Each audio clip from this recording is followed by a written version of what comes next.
Greetings. Welcome back to another series of Meet the Expert interviews brought to you by the European Traditional Chinese Medicine Association. I'm your host, Dr. Akopian. On July 9th, the ETCMA will be holding its annual European School Leaders Day event. It is an important event that brings together all of the European school leaders for a strategic working session. As a prelude to that event, we would like to introduce you to a special guest with us, Benjamin Saez. Benjamin completed his advanced studies in acupuncture and traditional Chinese medicine from the International College of Oriental Medicine in the United Kingdom. He's a licensed acupuncturist, a successful clinician, and an innovative educator. Mr. Saez is a member of the Hellenic Chinese Medicine Association. In 2023, earlier this year, Mr. Saez was elected to the ETCMA Executive Committee after serving the ETCMA as an administrator for so many years. Mr. Saez is in charge of the Education Committee. He's an avid evangelist for standardized education, certification, accreditation in Europe and around the world. Welcome, Mr. Saez. Thank you. Thank you for having me. First of all, I'd like to congratulate you on being elected to the Executive Committee and wish you great success on what should be a monumental but essential challenge.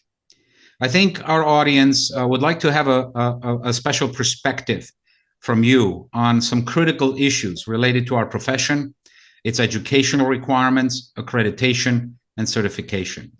So to that end, I'd like to ask you, what are the top three priorities in your view for the ETCMA Education Committee for the immediate future? So for the Education Committee, yes, we've put a few things together. So the three that we really want to focus on, at least during my tenure, is to establish a solid regulation structure for TCM education. The group that I'm with, whom I'm working with, we really believe that developing standardized guidelines and criteria for TCM education will ensure the quality and the consistency of our profession. Also, we would like to work on implementing a European school accreditation system. This accreditation program aims to assess and recognize TCM higher education institutions in Europe. So we're gathering information at this moment to understand the geography of the European TCM education.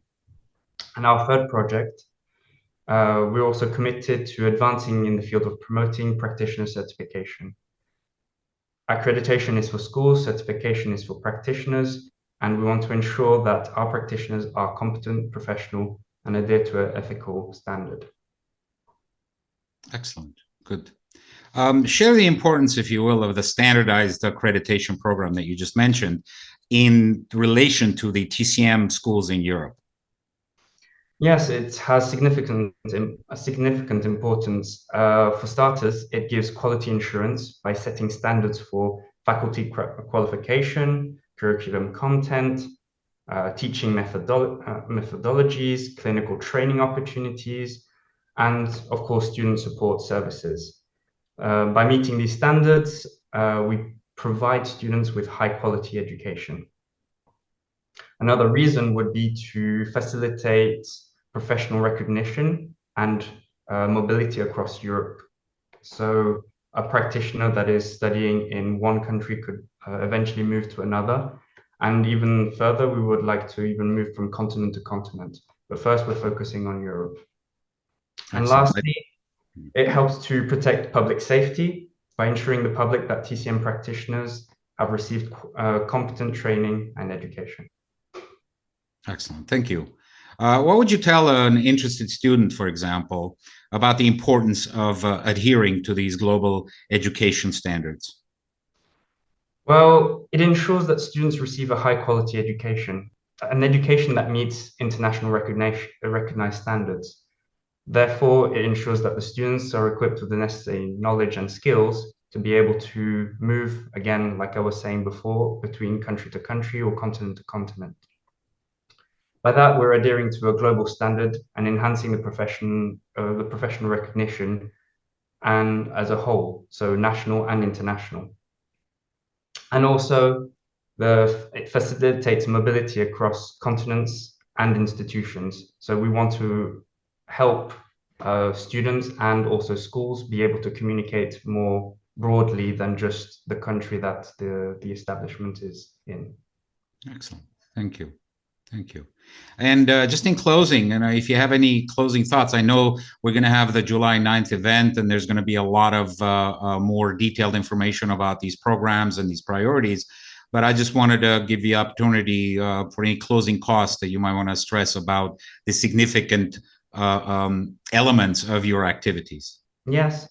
So I will be presenting also in this event. We have, I think, about 6 speakers, all from different backgrounds, all from the same profession.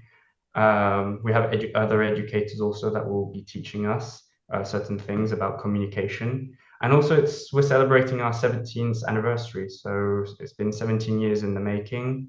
It's online.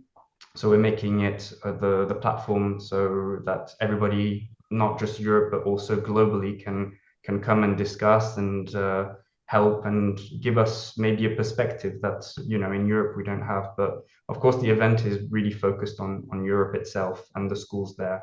But we understand that we're in a global kind of connection. So we need to have perspectives from all around the world and probably things that we need to implement also in Europe. It's also a forum for discussion, for learning, for community building. And I think that really this is going to be a special event also. I highly encourage everybody to participate and to make this a successful event. Excellent. Thank you very much. I do have a closing question, if I may, since you're, I'm vividly aware of your innovative educational background. And I wanted to ask, in your opinion, what is the future of education, especially for higher education, in the next 5-10 years? Where do you see the evolution of that education going? Yeah, so I've studied the matter in depth, and one of the speakers that I didn't manage to bring in was people from the European University Association, and there's a really good, I think, like 30 pages of a description of what the future will be in terms of not just in TCM, but in education in general.